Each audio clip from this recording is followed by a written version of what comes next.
Překvapilo mě, že tady je bordel, je tady několik v podstatě hnízd ze zimy pravděpodobně, který bývali lidé bez domova. No ale jako celkově toho bordelu je hodně a je jako dislokované, takže nás čeká dost práce. Místní bezdomovci budou mít určitě radost, že jejich brlohy se krásně vyčistí. Staré hadry, různé sklenice, flašky, plasty, noviny, papír a všecko možné. Našel jsem tam dokonce nějaký čistý stříbra z dob socialismu. Kreditek. Kusy kradených kredit. A co dál tady je?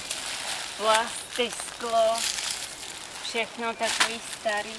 Který že normálně si to schovával, protože věděl, že to stejně neroznese. Jo. Veškerá textílie. Veškerá. Se náže, já to pak odnesu, ne? Nebo jak si, Radku, myslíš, že byste tyhle věci měli řešit? Formou dobrovolníků nebo nějakých náhradních prací?